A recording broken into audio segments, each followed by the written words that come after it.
ચેતક બાપુ ચેતક જેવું જો ખાનદાન જાનવર એની પાસે ન હોત ને તો આ ચેતક ને બાપુ કોઈ ઓળખતો મહારાણાને કોઈ ઓળખતો નહોતો. દિલ્હીના બાદશાહને જ્યારે બાપુ એને દુશ્મની થઈ અને દિલ્હીનો બાદશાહ બાપુ એક જ રટણ કરીને કે કાકા હિન્દુસ્તાનમાં કોઈને રાજ ન કરવા દો, બધું લઈ લો. અને મહારાણા પ્રતાપ વિચાર કરે છે કે દિલ્હીના બાદશાહ હું મારે ટકવું એ મારી ઓકાત બહારની વાત છે, પણ હું એના શરણે ન જઈ હું મારા સૈનિકો લઈને અહીંથી નીકળી દઉં, બાકી હું એના શરણે ન જાઉં. 400 સૈનિક મહારાણા પ્રતાપ પાસે હતા અને દિલ્હીના બાદશાહ પાસે સૈનિકની ફોજ હતી.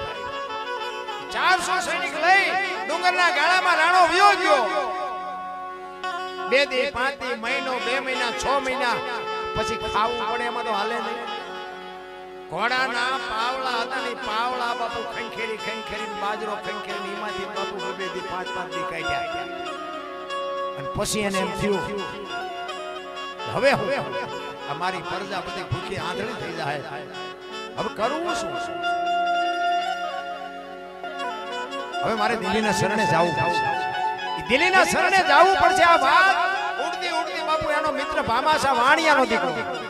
જો બાપુ મિત્ર એવા રખાય, મિત્ર હેડા કીજીએ એ ઢાલ સરીખા હોય, સુખમાં પીછે રહે અને દુઃખમાં આગે હોય.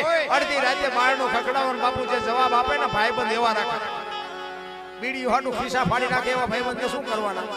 ભગો હારો ન હાપડે ને મિત્ર મળે લબાણ, પત્ની મળે કબાર જાતો હેળે. જો અવતાર તણે પખા મોળા હોય તો ગિરનાર ભેગું થઈ જવાય, કાંઈ વળે નહીં ભાઈ. ભાઈબંધમાં ઠેકાણા ન હોય, બૈરા ઠેકાણા આય તમે અમને હાથની હથેળીમાં રાખો અને તમે સુરેન્દ્રનગર બાજુ આવ્યા હોય અને હું એમ કહું હાલો અરે રોટલા ચા પાણી સિવાય જવાય અને હું આમ મેલા લઈ જાઉં અને રહોડામાંથી હાણી શું રોટા મંડે ઉડવા મારે ચિંતા જાવ. હારું માણા હોય ને તો જ બાપુ આ જીવવાની મજા આવે, બાકી જીવે બધાય અને બૈરાય છે બધાય, પણ અમુક બધાને ખબર છે જેવા હાલમાં જીવે છે. બાર ધોકા પસાડતા ઘરે જાય એટલે ગદપ પાસે પકડું દે, બાગ પર બકાલો સુધારવા બેસી જાય.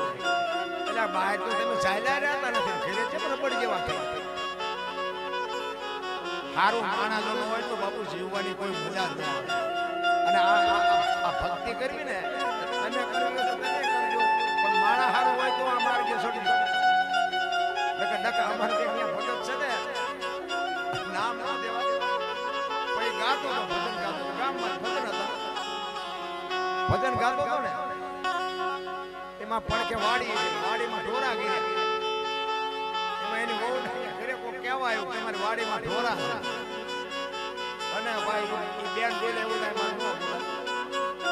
બાપુ અઢી મોટી ચોકથી આવે અને અહીંયા એના ઘર આવ્યું તો ચાલુ ભજન ભજનના દીકરા કે ઓલે તારી માયું ખેતરમાં પડી આટલા મારા હોય મને મારું બોલી રોઈ કે તારી માયું આય પડી મારે જીવ પડી.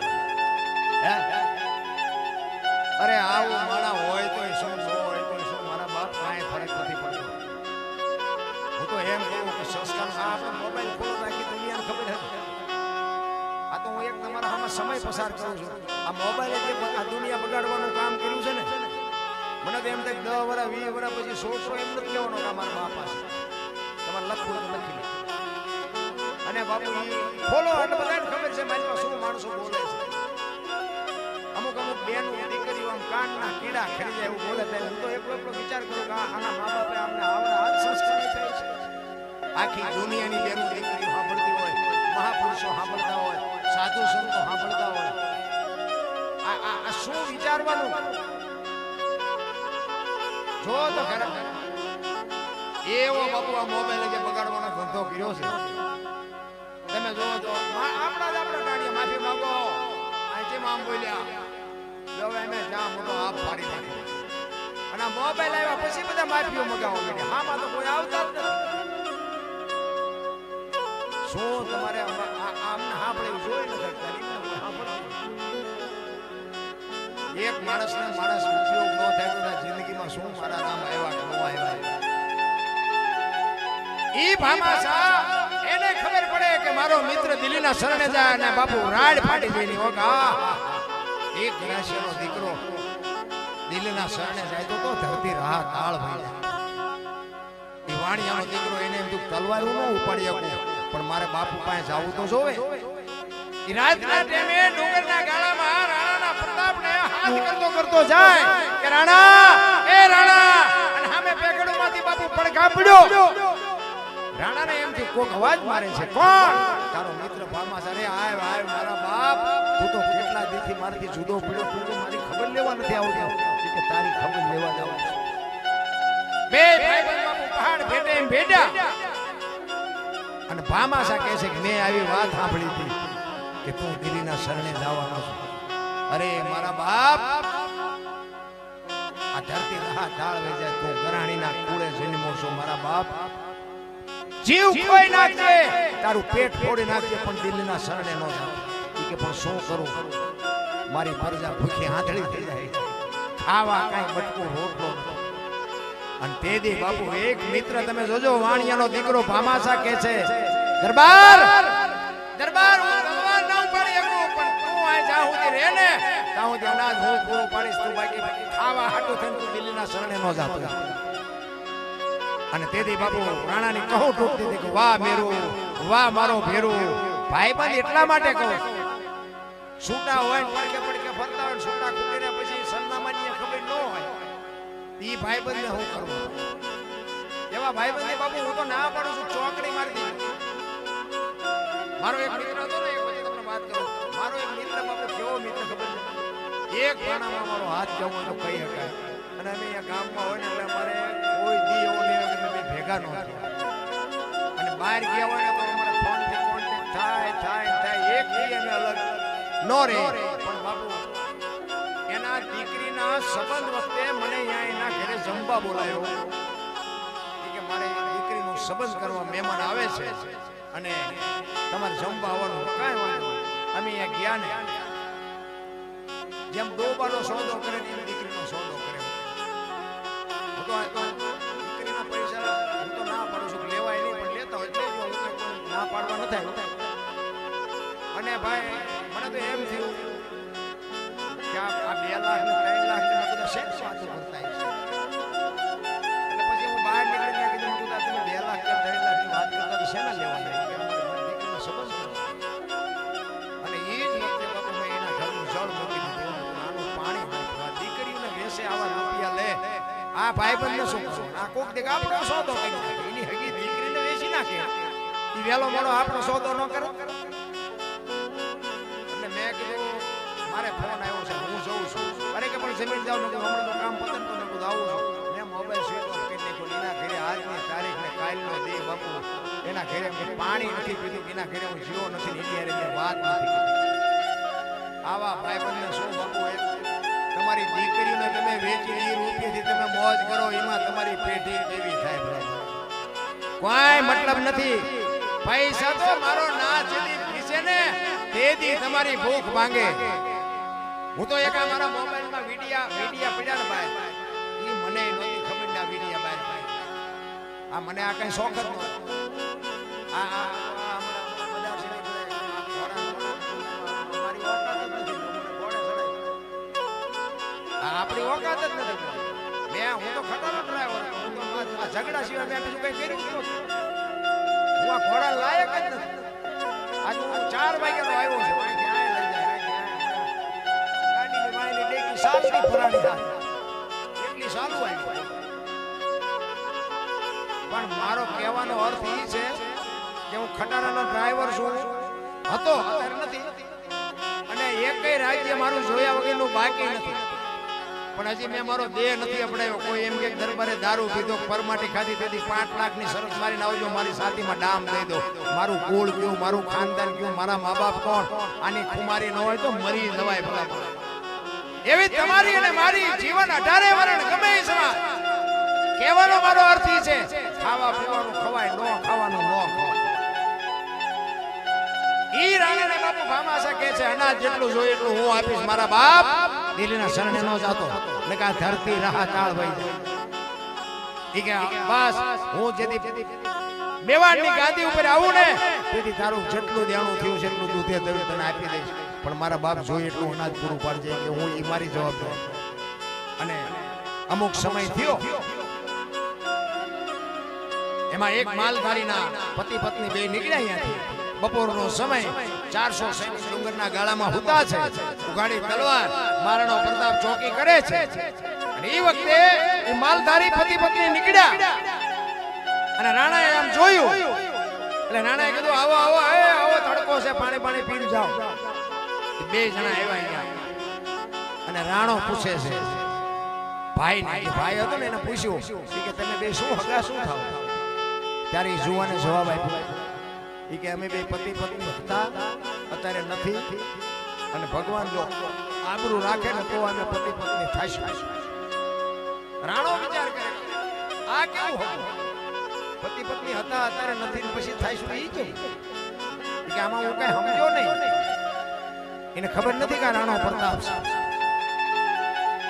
કે અમારી મેવાડની ગાદી ઉપર રાણા પ્રતાપ પાસેથી ગાદી છીનવી લીધી તેથી અમે અમારા ઠાકર પાસે માનતા રાખી કે અમારો રાણો જેથી આ ગાદી ઉપર આવે તેથી અમારે પતિ પત્નીના નાતા ચાલુ કરવાના ત્યાં સુધી ભાઈ બહેનના નાતા છે બાપુ અને ઈ વાત સાંભળીને ઈ રાણાના રૂવાડા સમ ચડી ગયા ઊંચા ઈ કે આ તો બે જણાએ માનતા રાખી આખા મેવાડીમાં કેટલાય માનતા રાખી હવે તો દિલ્હીના બાદશાહે લડી લેવું છે હવે જે થાવું હોય થાય અને જાસા ચિઠ્ઠી મોકલી કે કાલ સવારના પોરમાં હળદીના ઘાટ ઉપર તારું સૈનિક હોય એટલું લઈને આવજે અને રાણો પ્રતાપ એક ઘોડા ઉપર 400 સૈનિક બાપુ માયા હાલી નતા હાથમાં તલવાર સિવાય કોઈ હથિયાર નહોતું અને દિલ્હીનો બાદશાહ 22000 સૈનિકની ફોજ લઈને હાથી ઉપર બેહી અને બાપુ બધા હાથી ઘોડા હાંડિયા આવ્યા બાપુ હળદીના ઘાટ ઉપર બરોબર હુરકાણ ઉગે ભલે ઉગ્યા ભાણ બાણલ દુહારા ભામણા જીન મરણ લગમાણ રાખજે કછપ રાઉ ઉગોઈ તું અરવણ અંધારા ગયા જળાળ કિરણો મીડો પાથરવા હામા બાપુ આવીને ઉભાર્યા ને અને બાપુ બાકા ઝીક મનાની વાગવો રાણા પ્રતાપનો ઘોડો મેદાનમાં ફરે છે પડે માથા મીડ્યા પડવા દિલ્હીનો બાદશાહ હાથીની અંબાડી ઉપર બેઠો બેઠો વિચાર કરે કે વાહ દરબાર વાહ તારી જનેતા આવા મારી પાસે આ 22000 ને હું રોટલા દઉં છું પણ જો તારા જેવા મારી પાસે 10 હોય ને આખા હિન્દુસ્તાનમાં કોઈને રાજ ન કરવા દો કા તો બાપુ દુશ્મનને વખાણવા પડે મહારાણાને વિચાર થયો કે આજે મરે છે તો બધા નિર્દોષ છે પણ દિલ્હીના બાદશાહને દેખાડો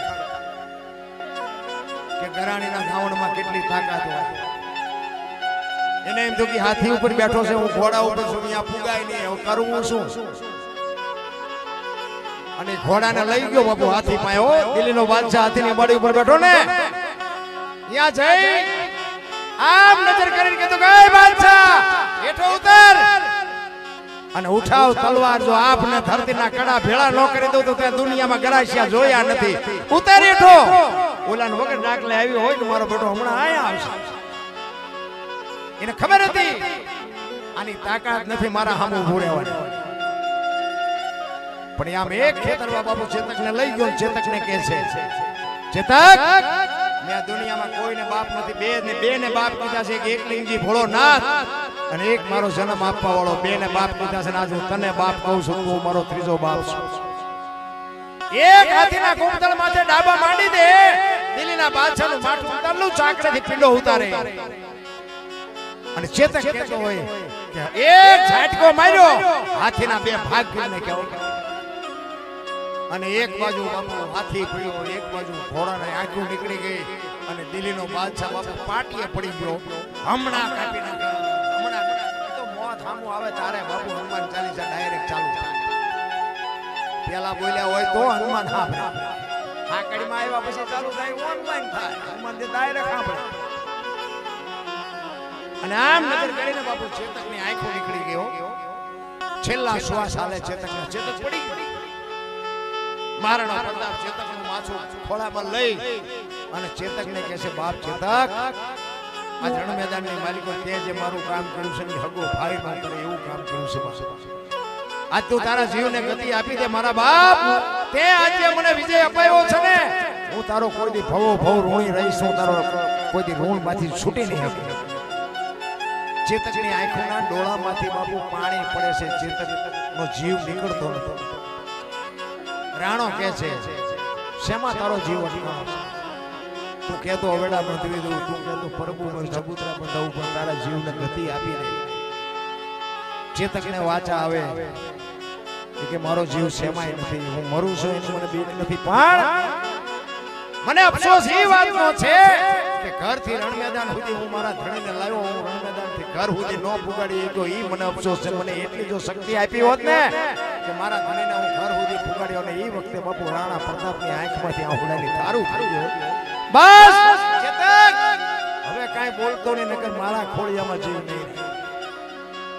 અને તેથી બાપુ આમ પાણી હાથમાં લઈ અને રાણો પ્રતાપ બાપુ પ્રતિજ્ઞા કરે છે કે ચેતક આપણી ઘોડામાં એટલા ઘોડા બાંધ્યા છે ને, પણ હું જીવું ત્યાં સુધી ઘોડા ઉપર કોઈ ફલાણ નહીં માડું. બાપુ મહારાણા પ્રતાપ જીવો ત્યાં સુધી પછી કોઈ ઘોડા ઉપર સવારી નથી કરી. અને પછી રાણા ચેતકે પછી એનો જીવ કાઢ્યો. તો બાપુ આ શું ખાનદાની હશે જાનવર. આપણે તો કામ કરી રૂપિયા દઈ દઈ મરી ગયા હોય, કામ હોય તો ના મારે ટેમ જ નથી. અરે માણા તો તમે જોવો તેવા બુદ્ધિના ગાળિયા થયા છે. કીધા ને ભાઈ આમ આમ દિવાલે ખીલી ખોડતો તો ઊંધી ખીલી નાખી, માથું દિવાલ પર અણી પણ થોડી મારે અને રિયો રિયો બબડે. કે કારખાના વાળા બુદ્ધિઓ જ નથી કે ખીલી ઊંધી કાઢી. એનો ભાઈ એ ગયો કે હું કે ખીલી નો નહીં કે ઊંધી કાઢી. એનો ભાઈ કે તારામાં બુદ્ધિ નથી. કે કેમ? કે આ દિવાલ ની ક્યાં છે? આ દિવાલ આમ પકડી લઈ જાય કે આ આની તો આયા મોટો. આખી જિંદગી દિવાલો ફેરવી પણ અહીંયા ખીલી નો ફેરવી નહીં. મારી ખીલી પર ફેરવો દિવાલો અહીંયા સમાધાન થતું તો નો કરીએ. ક્યાં ગંગા સતીની વાણી કહે છે હું અને મારું આ મનના કારણ છે. આ બે પતી જાય તો કાંઈ છે જ નહીં. હું અને મારું બાપુ સમજવી બાપુ અઘરી બાબત છે. એક વાણી છે ને એવું કહે છે કે ભજન વિના મારી ભૂખ નહીં ભાંગે. તો ના કોણ પાડસ કરવા માંડો ને કેને બધા હાંભળાય છે. ભજન હું ગાઉં છું, બધા ગાય છે, બધા હાંભળાય હોય કે ભજન વિના મારી ભૂખ નહીં ભાંગે. તો પણ ના પાડે છે કોણ? ભૂખ નો ભાંગે મનોટ ગાવા બપોરે ગાવતો હોય તો સાંભળે, પણ સમજણ વગરનું ગાવું એનો મતલબ એ શું? તો ગાયું કોઈને કોને કહે છે? ભજન વિના મારી ભૂખ નહીં ભાંગે આ કહે છે કોણ અને કોને કહે છે? આત્મો છે ને, આત્મો એને ભજનનો ખોરાક છે. આત્માને બાપુ કાંઈ નથી જોતું, એને ભજન જ જોવે. આત્મો જીવને કહે છે કે ગાડીઓ બંગલા પૈસા સંપત્તિમાં નકરો પડ્યો રે, એમાં કઈ ભજન કર તો મારી ભૂખ ભાંગે. આત્મો જીવને કહે છે કે ભજન વિના મારી ભૂખ નહીં. તું તો નકરો રૂપિયા વાય પડ્યો નથી લાગતું. આપણે નકરા વાયા પીડ્યા હોય એવું નથી લાગતું. આપણે બાપુ વાતો જ કરીએ છીએ જીવનમાં. કોઈને આ શિખામણ દિવસ ઉતારવું નથી. કોઈ આમ ન કરાય ને આમ કરાય, આમ ન કરાય ને આમ કરાય. કારણ કે તમારા ઘરમાં તો સડે તમે જોવો ને આખું ગામ દેખાય, તમારું ઘર ન દેખાય. લખી રાખી આખું ગામ મોટી સીડી હોય ને, સીડી તમારા ઘરના ધાબા ઉપર ચડો, આખી ગામની સીડી દેખાય, તમારું ઘર ન દેખાય. આખી દુનિયાને શિખામણ દે. ઓલાને પેરાપીટ તૂટી ગયેલી છે, ઓલાનો પાઇપ તૂટી ગયો, પણ તારે તો પ્લાસ્ટર એ નથી દેખાતું. પોતાનું નથી દેખાતું, જગતનું જોવે છે. બાકી બાપુ દુનિયા છે ને જીવવા જેવી છે. મને એમ થાય તમે જોવો સતયુગમાં હરિશ્ચંદ્ર રાજાને કે બૈરું બેસવું છે. આપણે જ્યાં બૈરા બેસવાનો વારો આવ્યો તોય બધા રોવે છે. અયોધ્યાનો મહારાજા અને અયોધ્યાની મહારાણી બાપુ હરરાજી કરી નાખી, બૈરાની હરરાજી કરી. અરે હરરાજી તો કરી પણ હારો ઘરાક ન જડ્યો. શું તો ખરાબ શું તમને મને દુઃખ પીડ્યું છે. આ તો માર્યા વગરના રોવે. અમારી પાસે કઈ નથી, કઈ ઉપડો કઈ ન હોય, કઈ દેશે નહીં. ઓલી 500 ની 1000 ની નોટ ઉપર હવાર મોટીના આંટલા જેવા મોટા થઈ ગયા. મારા તમારા ખાતામાં થોડાક નાખો, મારા તમારા ગલા નોટા ચાલ્યા નકરા જ બાંગા મારતા. સેજ હવારે પસ્તી કરીને કી પસ્તી 500 નોટ મૂકીને ભજીયામાંથી મૂકીને ખાતા બોલ. આ સંતો બોલ્યા હતા ધરતી ઉપર હેમર હાલશે, હુના નજર મોજાર, લક્ષ્મી લૂંટાશે, લોકો તણી નહીં થાય રાડ ફળિયા. હવારે હતા થઈ ગયા. મોટી મોટી બંધ કરી અને બધાએ સુટા કોકને દઈને મોટી કરીને ઠપકો કર્યો. એવા હલવાના હજી 2-4 જણા તો અમારા ઇમનામ રહી ગયા, હજી એ પડી. હવે શું કરે? મને કે હવે હું પાણી માં રાખીને ખીસની નાખીને ખવાય બીજું કાંઈ હવે આવું કઈ ન તોય નથી શું તમે જુઓ તો ખરા કેટલી મમતા છે માણસને બાકી બાપુ મહાપુરુષે તો તમને મને માણસનો વિચાર આપ્યો છે કાંઈક મોજ કરો આનંદ કરો બાકી વાતમાં મને તો એમ થાય જીવે એવું હવે આવ્યું હા અત્યારે ઘટતું કાંઈ નથી પછી આપણને સંતોષનો એક જુદી બાબત છે પણ જેટલા મહાપુરુષોએ બાપુ કંઈક ભજન વિના કર્યા છે ને ત્યાં વાતું પડે એનો તમને એક પ્રજાપતિ દીકરાનો દાખલો આપો પંઢરપુર મહારાજ ત્યાંનો એક ગોરો ભગત અને ગોરા ભગત જિંદગી એવી જીવીને ગયો ને ભાઈ વાંકાનેરની બાજુમાં રાતી દેવડી ગામના ખુમાનચંદ દરબારને બાપુ આ વાણી લખવી પડી તમે જિંદગી એવી જીવો ને તમે જીયા પછી આ જગતને કંઈક તમારી વાહે કરવું ઈ ગોરા ભગતે એવી જિંદગી જીવો ઈ ગયા પછી બાપુ ખુમાનચંદ બાપુને ભજન લખવું તો માટીનો વાસણ બનાવવાનો ધંધો કરતો હતો ફળિયામાં માટી ખોલતો